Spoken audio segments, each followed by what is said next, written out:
All right, so thanks for being on the show today. I got somebody very exciting today on the show. I got Pascal Kaufmann, which is the founder of Starmind International. And I want to dive right into your story. So Pascal, give us a bit of a background of your story. Like what's the brief story that got you where you are today? Well, great to be here, Daniel. So quickly, Mark and I, my co-founder, we developed a technology that is able to match experts to certain problems. We started in research at the University of Zurich at the Artificial Intelligence Lab. And it was pure luck that a large company in Switzerland asked us, why don't you guys try out that technology within like a corporate environment and build like a corporate brain? And Mark and I, we never thought of that. And today we have clients in more than 70 countries. And we are selling physical brain displays, physical brains to large corporations. And we connect employees worldwide within those corporations and can outsmart any machine, any AI machine. And this is what we are doing these days. I love that. And also what I love when we talked initially was your cyborg story. Tell me about that. Yeah, well, the cyborg story. So I worked in the Chicago Medical School. I have a neuroscience background. And my task was to dissect brains out of animals and put those living brains in dishes with artificial blood and keep those brains alive for a few more days. It looked like at Frankenstein's office, actually. And my task was to insert electrodes into those living brains, so hit the visual nerves, and directly connect those brains and those dishes over the wires with a mobile robot. And that's why in my background you also see robots when you look like very carefully there. And then the robot moved around and fed the video camera recordings directly into those living brains in those dishes. And then I inserted again electrodes into the spinal cord, like the output of the brain, and connected the output directly to the wheels of this robot. And this was one of the first cyborgs in the year 2000. And that's the cyborg story. And the thing is, I was so lost because I have no clue regarding computers. I have no clue regarding robots that I thought if I have to learn it all now, I will become like 65 years old until I know what all the other guys know. And that was also one of the trigger points to develop a huge, huge brain made of many, many smart people around the globe. Now, this is not your average career. That's not people's average career. So what inspired you to get into this area? What inspired you to get into AI? Oh, actually, I can exactly pinpoint that because I was 12 years old in the Gymnasium Bülach. So I studied ancient Greek there. And in my very first lesson, the professor mentioned to us the Prometheus saga. So the guy that stole the fire of Zeus. And Prometheus actually gave the fire to like the humans, and then they became intelligent. And I found this guy as a hero, like superstar. So Prometheus is a great guy. But then afterwards, I learned that it was punished. Prometheus is still like hanging in the Caucasus mountains, and an eagle is actually picking from his liver. And then I learned that you shall not develop intelligence, artificial intelligence. You shall not build artificial humans. And there it was clear to me that I want to build artificial humans and I want to build AI. So it was very early clear in my life that I want to cross that frontier because I don't like those limits. I love that. That is such a great story.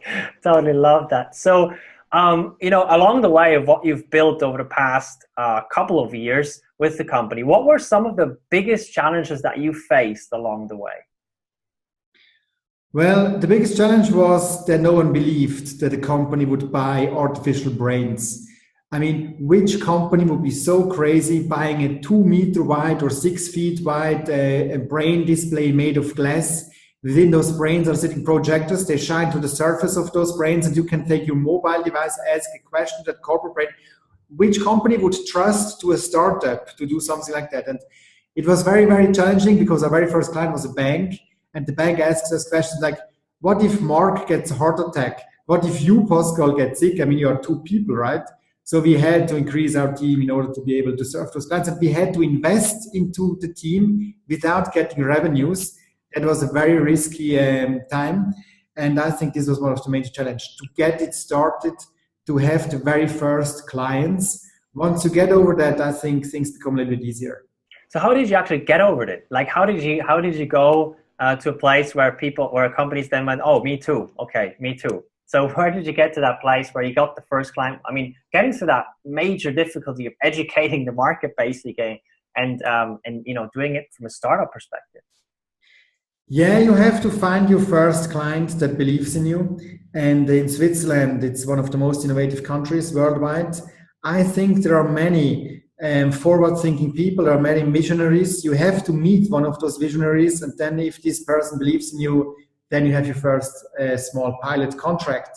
And yeah, it was luck that we talked to the right people, and they believed us. And I mean, it's also about passion. They have to feel that you really want to deliver, that you want to help them. And I think Mark and I, we left that impression that we can do it. And actually, I think we proved it, and they are now clients for many years for Starmind. This is a great example because it basically means don't go out selling blindly, but find the people who believe in you, find the people who have a similar mission, who are already on that mission, and figure out a way to join forces. Yeah, that's true. And it's a lot about trust, and it's also about being able to communicate what you're trying to sell and what you're trying to do. And Swiss people are very bad at selling. We are very great in building products, but selling is definitely not our strength. And I mean, if you have a great product, you should also be able to communicate that. That's also a challenge, by the way. Absolutely. So let's move from the past a little bit into the present. Where's the company now at? So we have clients in many countries around the globe. We have some of the best clients you can imagine. I mean, Accenture is a client, or Nestle, or Daimler, or Bayer, or we have US corporates. So this is important that we have recurring revenues. So we are break even. This is also important. So we are not dependent on getting cash. We hired 1 year ago a top CEO, a top executive, Peter Waser, the former Microsoft head Switzerland and the head of Europe service. So these are some major milestones. And Mark and I, we are now leading the innovation unit. So the founders, Mark, we can focus now on the crazy projects, and it's called the Starmind X unit, where we do like the moonshot stuff. Yeah. So that was actually my next question. What are the major and most exciting projects you're working on? So tell me about that. Well, of course, it's all so stealthy, so to say, because the chances of failure are really high, and it would be very embarrassing when I tell you I'm doing this and that, and then I have to tell you, well, everything failed. But just the vision that we have is, if you have a lens on your eye and you ask me fancy questions and I can reply to all those questions, you would say, Pascal Kaufmann is so smart because he knows about everything. But actually, it's just like a teleprompter on my eye, and it's context sensitive. So the teleprompter understands what you and I are talking about and displays to me the relevant content and relevant solutions. And this is something we are working on. And also we are working with like the HoloLens and these kind of wearables. I believe thinking with the power of 1,000 brains would be awesome, because I hate reading books and I don't like to learn stuff. If I had that everything on my eye, that would be awesome. These kind of projects we are these days pushing. And I just want to say one line about that. I love the way you drive such a project from a personal drive, not just from a market perspective in terms of what does the market need, because usually that stuff in those kinds of things, the market has no idea what it needs, but it's more of a driven by your passion, by what you're most inspired about. Yeah, it could also be a little bit of laziness from my part, and I'm very bad at remembering names. I mean, if I had such a lens in my eye, it would definitely help me a lot, and it would also increase my performance towards like demanding people that I meet. So such a technology would help me a lot in my daily life. Absolutely get that. So now with the company, you're at a stage where it's no longer really a startup. It's more like a very, very fast growing company. So predict that, Daniel, if I may. Startup is a spirit to me. It's not about the age of a company, because Apple is called the biggest startup. Starmind is a startup. We believe in crazy stuff. Yesterday night we threw a party, and the dark circles you still see here. So startup to me is a spirit, is a mindset. We are a startup. Okay, great. So you are a very fast growing, fairly big startup. And with that size and with that growth rate comes a lot of challenges. And you as one of the key people on the management team, as the founder, how do you juggle all of this and still stay sane at the same time? What's your secret? Well, we do many mistakes. I commit many mistakes, I would say every day almost. We haven't yet found it out how we really do it optimally in optimal way. I can just tell you how we do it these days. So we have values we are fondly believing in, and along those values, we build the culture. I think the culture is very, very important to us. Now, the thing is, we don't care so much whether someone shows up or not. We measure the output, the results. And I think that's very important. We are not micromanagers. We are setting goals and visions, and then the people hunt for them. I think that's very, very important to manage a fast-growing organization because you can't micromanage in such a stage. I think this is one of the core recipes. Yeah, I mean, that's huge. I heard three things: have clear values, and stand for them, and actually not just have them, but also express them and take action on them. Have a great company culture, align the company culture with those values, and don't micromanage, but focus on the outcome. So you don't have to be a manager, but can be a leader. Exactly. Yeah. Yeah. So how do you find in your case, how do you find the best people to work with? I mean, AI is such an emerging area, and people are still fairly rare in many of those areas. So how do you find the best people to bring to you? People who maybe otherwise go to Google or companies like that. How do you go about that? So the thing is, the rock stars in AI, the superstars, you can't tease with cash. They would also not come to Switzerland when they're sitting in Silicon Valley. However, you can bring them to Starmind if you have interesting challenges. So those rock stars in AI, they love challenges, and also they love alternative views on AI. So for example, we do not believe that big data or deep learning has anything got to do with AI. And I would say about 95% of all AI experts are like deep learning people. And we think if you need 300 million pictures of cats, in order to say it's a cat or a cow or a horse, that's not so intelligent. Intelligence to us is small data. So when we approach such an AI talent, we tell them, hey guy, are you really believing that big data will bring you anywhere close to AI, human level AI? They tell me yes. But then they say, well, how about small data? How about trying to extract the principles of a cat by looking at it at one time, like the one-shot learning? So often we can trigger the interest of very, very interesting people, and they actually fly to Switzerland or they meet us in New York. And I think with this strategy, because of an alternative view to AI, we can access top talents worldwide. I love this because it's such a different way than basically everybody goes about hiring or literally doing anything. It doesn't matter if it's marketing or hiring, because it's literally a philosophy, what you just talked about. Basically, don't try to persuade people in some sort of way, but figure out what really triggers them and figure out if they really buy into the same vision that you buy in, basically buy into the same philosophy, and then try to extract that and find the alignment there. That's kind of like what I heard. Exactly. This is what we're doing. This is brilliant. I love that. Right. So tell me a bit about AI. So from your perspective, where do you see the industry going in the next 5-10 years? Well, this is my favorite topic, of course, AI. I also advise a few companies regarding AI, and it's interesting to compare the state of know-how between Switzerland and the US and other countries. So first of all, the AI, like the brain, is still a mystery. We have no clue how the brain works these days. The problem is that many people think that they know exactly how the brain works because they compare the brain to a fast computer. And therefore, there are those concepts like singularity, where people are really scared of when computers are faster than brains.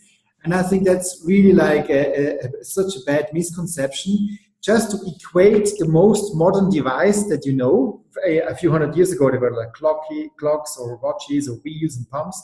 And there were those drawings where they draw like brain pictures with those little pumps and wheels. And today they call it like computer. So they believe that the brain is computer.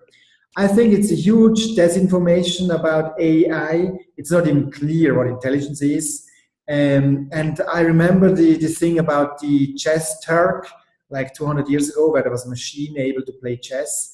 And actually, after 80 years, they found out that it was completely fake. There were like little humans inside this machine, which was called like AI. And today, with most AI products, you have no clue whether there are like human beings in the background pretending that it is AI, or there's just like stupid rules that are executed. So the state of AI is that most people think AI, it has to do with computers. I don't believe that AI has to do with computers. I believe the brain works like a superorganism constituted by 100 billions of brain cells. And understanding a superorganism can be very, very challenging. I love that differentiation, and you're kind of like, I think it's a very unique statement that you bring to the table when it comes to AI. And I think that's also what makes it so interesting to talk about this with you, because you have a very, very interesting perspective. So, I mean, where do you think we're going to be in 10 years from today if, you know, AI develops at the predicted rate that it should develop? Where do you think the world is going to be? Well, if you dig for potatoes, it doesn't matter so much how much you dig for potato, then much more where you dig for potatoes. So if people are doing research in the wrong direction, it can go forever, and all those predictions will be completely pointless because they're looking in the wrong spot. However, if you laser focus talents on the right set of questions, you can get a breakthrough very, very fast. And we will launch an initiative, which is not yet public, where we unite talents around the globe to tackle the brain codes. And I think we can be extremely fast if we ask the right questions and if we laser focus the right talents on them. And therefore, if you ask me, where are we in 10 years from now? Hopefully we will have cracked the brain codes. Hopefully we will understand what AI is, how to build artificial brains. And I believe that we are able to do that within less than 10 years. But it's of course a matter of resources and funding. If you get enough cash, we can do it. Yeah, well, I hope we're going to go in the right direction, especially also with Starmind, because I mean, you seem to be digging at the right place. So that means we're going to make a lot of progress. So that's great. Maybe something important that we missed, I think, if you connect human brains in a very systematic way, and you can only do that since a few years, you can really build a very, very powerful problem-solving engine. And I think for most problems in the world, someone in the world has an answer. And I think the answer is out there. The talent is out there. I'm looking for that super top shot who tells me, oh, Pascal, AI, I would do it like this. Like Newton, the Newton who actually discovered the three laws of physics there. There might be a talent out there who tells me, oh, we should do it like that. And then we verify it, and then you know the brain code. Absolutely. Absolutely. I love that. That's a great shout out, by the way, to great talent out there as well. So tell me a bit about like the vision of the company. Where do you see the company being 2-3 years from today? I think it's very important to play in the right team. We don't play in the team robot or machine. We play in the team human. And we want to empower human beings. We want to make them faster, smarter, better. Because if we don't do that, human being gets completely irrelevant because machines will take over with the automatization and AI in brackets. And in a few years from now, we will work very, very close with human beings and machines. It's the symbiosis between man and machine that we want to lead. And that's our vision, that we build technology that is so natural, so intuitive, that the technology understands how a human being ticks, what is important for that person, and that this technology can provide the right answers and solutions to that person. So in the future, Starmind will develop technology that comes closer and closer to a human being to understand the human thoroughly. So it's really about empowering the human with the technology instead of focusing on developing the robots. And I mean, that's just not your positioning. So that is a very, very clear positioning in the market. If you build like machines like IBM Watson that really want to do away like with humans, I mean, that's not very sustainable for us. And therefore, we believe you have to empower human beings, otherwise they will not stay in the game. Yeah, it's very important that you do not just automate away the human beings, that you actually do also develop technology for human beings. Absolutely agree with that. So with that kind of like vision where, you know, with empowering the human being, with working on the right questions to develop, to advance AI and things like that, what if you had access to it would make this progress either faster or easier? You mean like what do we do when we have cracked AI, or what maybe you have to... No, more like, we're now, this is also going out to community people watching this. So I'm kind of like looking for some triggers where people can say, oh, this would be an interesting way to collaborate, maybe with Pascal or with Starmind, or I'd love to work at Starmind. Maybe it's for talent, maybe it's for like kind of like what are the biggest things that you need to advance faster and easier into that future for the company? We definitely need the brightest talents out there. So if you're working in a huge corporation where just like a little wheel, if you want to change the world, then please join Starmind or apply for Starmind. We are really looking for top shots. So if this is also the most important ingredient and the most important recipes to have a company with outstanding individuals. I mean, star minds, not the average minds. And that's also the philosophy of our company. We want to attract the best people in the world. And yeah, you can only do that by being an interesting company, by solving relevant problems. And everyone out there who wants to join or to contribute, please fire away your, send us in your CV or your resume. Perfect. I love that. So last question, where can people connect with you and with Starmind? What's the best places to go about that? The best thing is to shoot us an email, and because we have kind of very interesting filter mechanism here, all emails will be looked at. So just send us an email and we get in touch with you. I love the way you use the technology for your own benefits as well. Perfect. So thank you so much for being on the show. I love your story. Thank you so much for sharing it. Okay. Greetings from Küsnacht, Switzerland, and have a great weekend. Thanks. Bye.